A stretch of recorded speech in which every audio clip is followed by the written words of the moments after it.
Salut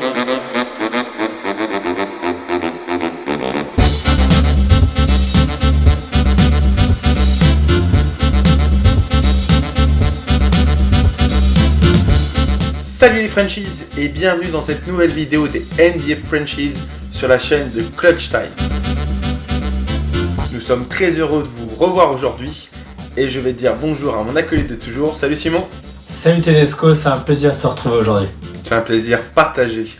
Alors après une petite semaine de pause pour reprendre nos esprits, on revient fort avec plein de petits sujets, enfin surtout deux gros qui vont nous animer aujourd'hui. Alors Simon, peut-être le premier ?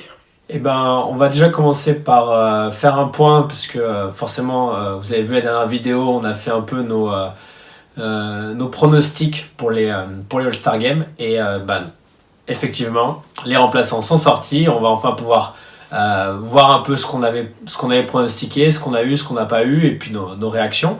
Et puis on va parler un peu plus de l'actualité du moment et de l'actualité de ce soir, puisqu'on tourne le jeudi de la trade deadline, et on va parler de la trade deadline aussi. Super, et ben on commence. Écoute, les All-Stars, les remplaçants ont été annoncés et on a eu une très bonne nouvelle avec Rudy Gobert qui a été pris dans les remplaçants à l'Ouest. Donc moi je suis très content, on en a parlé, hein, c'est mérité.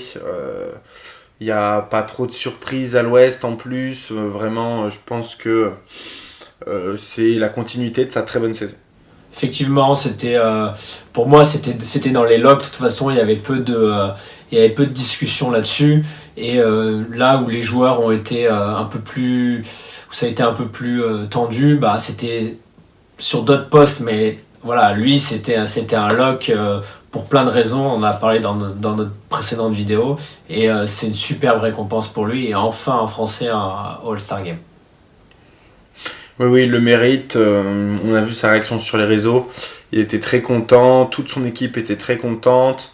C'est un gros soutien. Ouais, comme tu dis, hein, c'était un lock. Les discussions étaient d'ailleurs plus sur les guards avec Booker, des choses comme ça. Mais pas vraiment sur Rudy, hein, qui était indiscutable. Malheureusement, je voudrais dire, notre vœu et notre pronostic pour l'Est n'est pas passé pour Evan. Je pense que du côté de l'Est, c'était déjà c'était un peu moins certain que Rudy Gobert, c'était moins un lock, c'était plus dans la discussion. Pour moi, Orlando aurait mérité quand même d'avoir quelqu'un qui part au All-Star Game.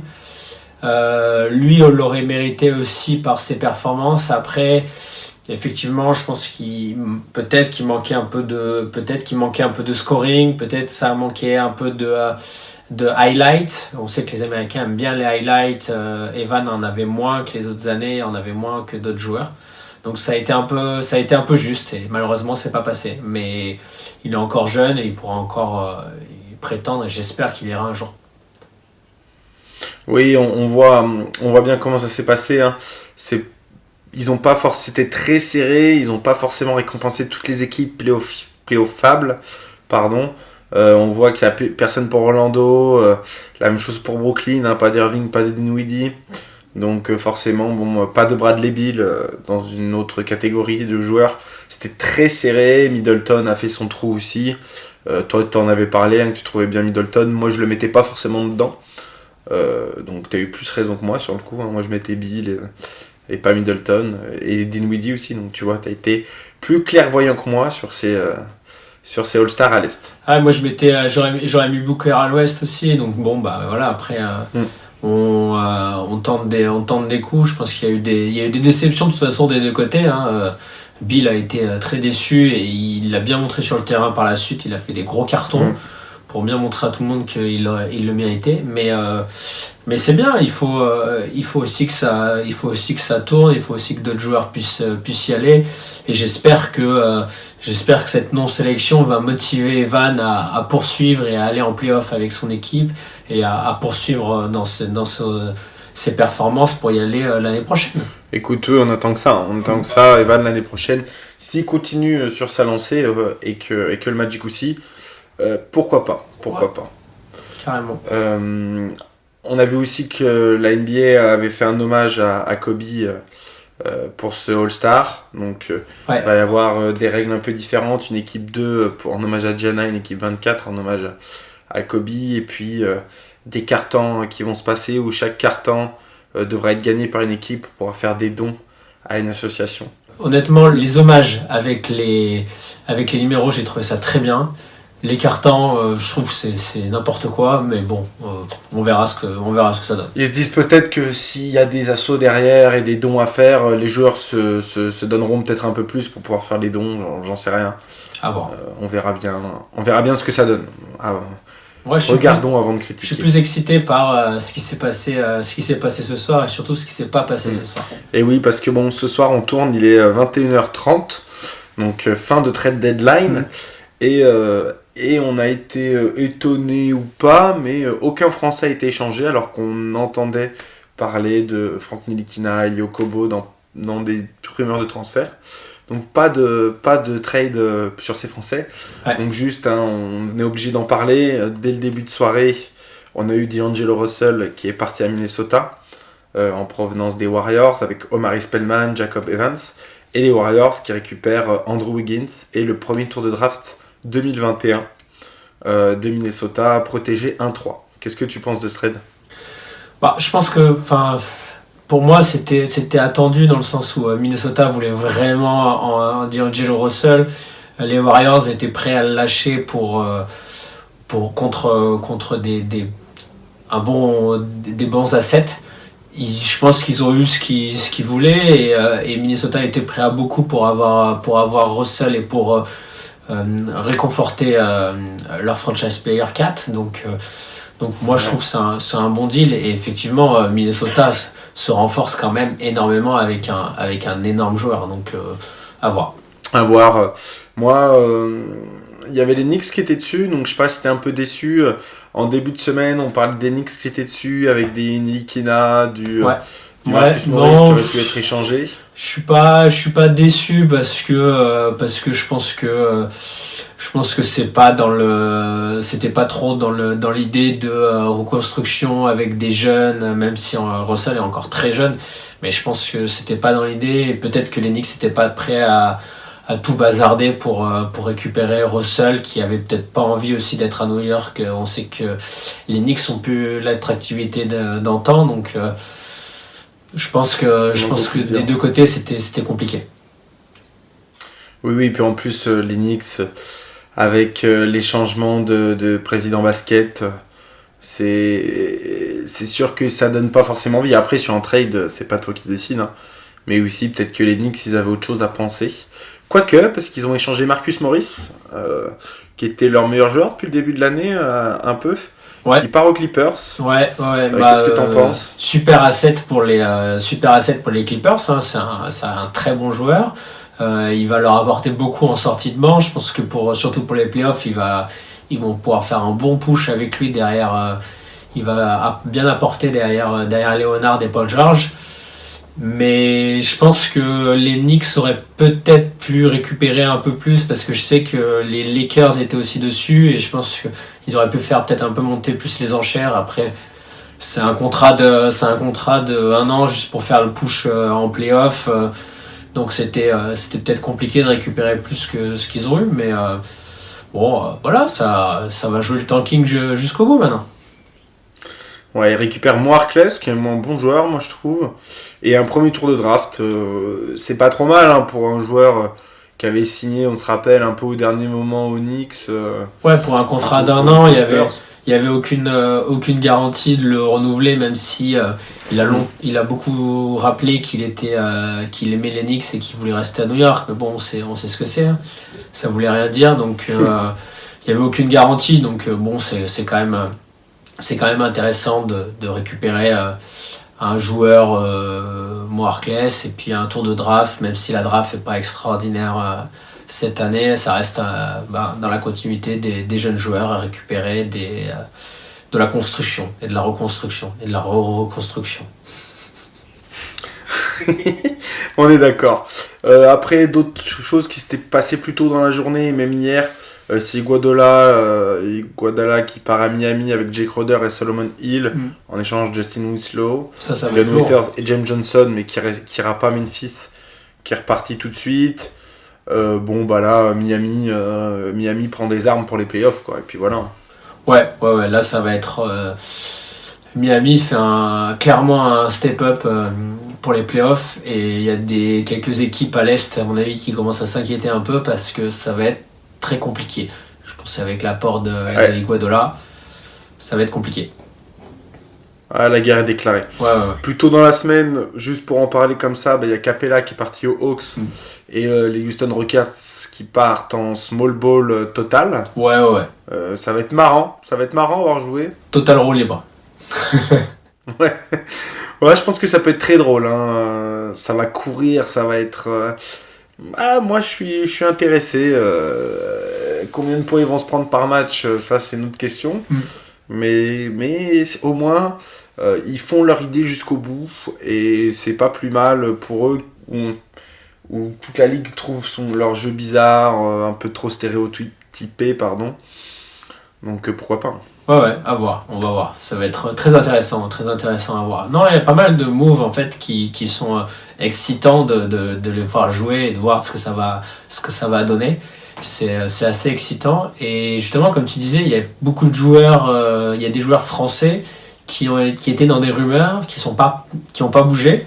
Et moi, j'aimerais savoir ce que toi tu penses, notamment Elie Okobo, on va en parler.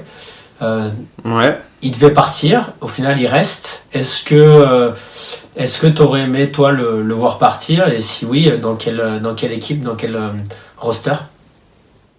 Alors les Suns, c'est un peu compliqué parce que actuellement il y a énormément de blessés sur les derniers matchs.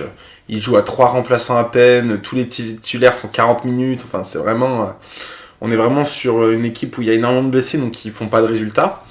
Et Okobo joue. Le problème d'Okobo, il est connu, mais c'est le même depuis 2 ans, je trouve. C'est quelqu'un qui est plutôt propre, qui remonte bien la balle, qui place bien les joueurs, mais qui manque d'une agressivité. Il essaye pas d'éliminer, il shoot pas automatique. Enfin, c'est compliqué, quoi. Il est juste un peu propre. Et à l'inverse d'un Frank Ntilikina, qui est comme ça aussi un peu, c'est pas un très bon défenseur. Donc c'est compliqué. Moi, où est-ce que j'aurais aimé le voir ? Moi, je pense que c'est une bonne rotation, 3e meneur, 2e meneur. C'est compliqué. Je pense que partout, il aurait eu un peu de mal. Aux Pistons, on aurait peut-être trouvé quelque chose à faire. Il y a eu des rumeurs comme ça sur les Pistons. Moi, avec Luke Kennard, j'aurais dit pourquoi pas aux Pistons. Au moins, il aurait eu un peu de place à faire et pas de pression de résultat. Pas qu'au Suns on ait beaucoup de pression de résultat, mais Booker, je pense, doit en mettre en interne parce qu'il a envie de gagner. Moi, allez, aux Pistons. J'aurais bien vu aux Pistons notre petit Elie. Et toi ? Pour moi, il est... alors, ça prend du temps, mais pour moi, il est dans la bonne équipe, dans le sens où il a un meneur expérimenté devant lui qui a les qualités qui lui manquent. C'est-à-dire que c'est un joueur, on va parler de Franck après, mais c'est un joueur qui est beaucoup plus scoreur, beaucoup moins défenseur et un peu moins passeur. Et Rubio lui apporte ça en fait. Il a ça, il a cette passe, il est moins scoreur, il a cette passe, il a cette expérience qui peut lui apporter, qui lui manque. Et pour moi, il est dans la bonne équipe. Ça prend juste plus de temps que prévu, mais c'est bien qu'il n'ait pas bougé et j'espère qu'il va continuer à apprendre à ces côtés-là. Moi aussi, je suis plutôt d'accord avec toi. Le problème, c'est qu'il n'a pas été re-signé. Il arrive à terme de son contrat rookie. J'ai un peu peur pour lui en fin de saison. On en reparlera parce que je ferai plus un focus sur ce qui se passe aux Suns, mais bon, j'ai un peu peur pour lui en fin de saison. Ouais, on va parler de Franck. Franck, il était dans les rumeurs, comme je l'ai dit, pour Dilo ou des choses comme ça. Toi, tu l'aurais vu où plutôt, parce que c'est compliqué avec New York en ce moment. Moi, j'adore Franck, j'adore le voir jouer, j'aime le voir au Knicks. Je suis content quelque part qu'il soit pas parti. Après, effectivement, ça fait maintenant quelques années qu'il y est. Il n'arrive pas à passer un cap, il n'arrive pas à s'imposer. Donc, pour son bien à lui, j'aurais bien aimé le voir partir et peut-être comme peut l'avoir Okobo, aller dans une équipe où il y a un meneur installé qui peut lui montrer le chemin et lui apprendre les ficelles, notamment dans l'agressivité, dans le scoring. Lui, pour le coup, est un gros défenseur, mais qui score peu. Et après, je sais pas dans quelle équipe aurait été intéressée par lui aussi, parce que c'est pas que des équipes qui peuvent auxquelles il peut apporter, mais c'est aussi des équipes auxquelles il pourrait être intéressé. Je sais pas. Ouais.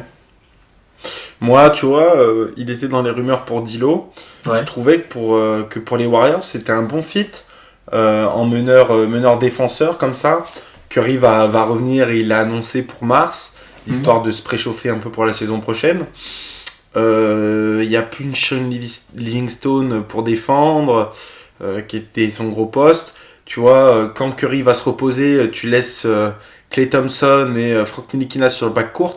Bah là, t'as un vrai lock, quoi. Donc, ouais, non, je trouvais ça pas mal. Je trouvais ça pas mal. Tu peux, il aurait pu clairement servir Thompson pour mettre des gros 3 points au catch and shoot, et puis avec des gros joueurs comme ça à côté, ça lui laisse aussi tout l'espace de pouvoir shooter. On le laisserait un peu plus ouvert, mais effectivement, c'est pas.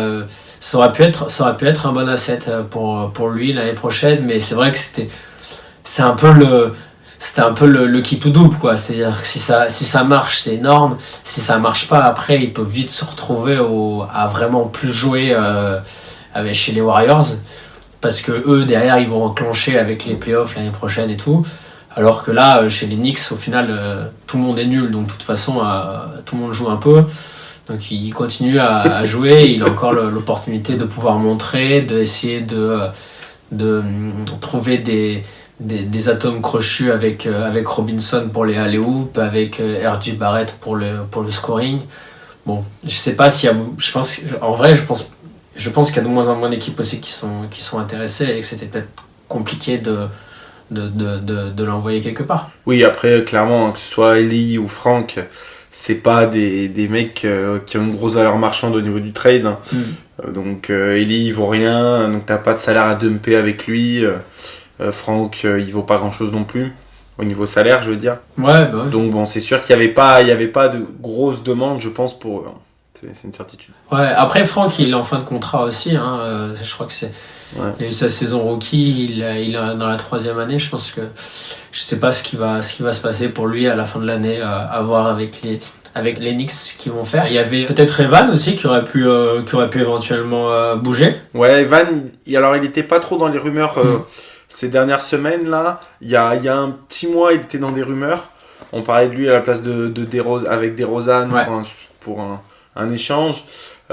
Moi, Evan, alors il est bien à Orlando, hein, il s'épanouit là-dedans avec son pote Vucevic, mais moi je l'aurais bien vu, et on en avait déjà parlé ensemble, dans une équipe de Los Angeles, à jouer le titre en couteau suisse de luxe pour ses équipes, quoi. J'aurais bien vu là-bas. Moi je pense que ça aurait été un échange intéressant avec les Spurs. Malheureusement, les Spurs cette année c'est quand même très compliqué, et je pense que le fait qu'il soit en deçà des attentes cette année, ça a un peu cuté les échanges, et Orlando est bien placé par rapport aux Spurs, donc il n'y avait aucune raison de swiper. Oui, et puis DeRozan est monstrueux, hein. DeRozan est très très fort aussi, hein. Oui, aussi. C'est le taf aux Spurs, hein. Effectivement. Mais je voyais plus Evan dans une équipe comme les Spurs ou les Celtics, une équipe collective plus que une équipe de Los Angeles, où il y a un peu plus d'individualité, où c'est un peu plus compliqué de s'installer, de jouer. Evan, c'est quand même quelqu'un il a besoin de la balle, il a besoin de jouer, il a besoin de collectif. Je pense que à Los Angeles, ça aurait été un peu compliqué. Oui, mais moi, en fait, il cherchait un deuxième ball handler aux Lakers. C'est pour ça que je parlais de ça, hein. Et en seconde unit, il aurait eu des responsabilités. Ouais. Juste, on n'a pas parlé de Andre Drummond aussi, qui a été tradé. On va arrêter de parler un peu de NBA Fantasy. avec nos petits Français. Il y a Drummond qui a été tradé pour un paquet de clopes et un Twix. Enfin bon, Brandon Knight, John Henson et un deuxième tour de draft. Ouais. Donc c'est un peu un paquet de clopes et un Twix. Hein. Ouais, Et, voilà, doublette avec Kevin Love à Cleveland. Ouais, bah après, de toute façon, je pense qu'il y avait pas mieux qu'un paquet de clopes et un Twix pour échanger Drummond, parce que quelqu'un qui termine à la fin de la saison, je vois pas qui pouvait être intéressé. C'est le problème. Après, c'est un mec qui fait 15-15. Hein. Tu vois, après, le problème, c'est qu'il a un trop gros contrat. Donc, même pour une grosse équipe qui aurait voulu se renforcer, le contrat était bien trop gros. Ouais. Bah après, ou alors il aurait fallu monter un trade à 3 avec une équipe qui absorbe le contrat. Mais c'était. Non, honnêtement, c'était le mieux qu'il pouvait avoir. Hein. Il pouvait pas aller chercher mieux que ça. Ouais, c'était super cool de parler de trade avec toi. Ouais, c'était bien de réagir à l'actualité en direct. On revient la semaine prochaine avec des vidéos plus centrées sur nos Français, un peu plus de préparation, et on va revenir aussi sur l'actualité. On va voir ce que ça va donner cette semaine avec les nouvelles équipes, voir les hauts, les bas, et voilà. On fait comme ça. Allez, à la semaine prochaine, et en attendant, restez clutch. Salut les Frenchies.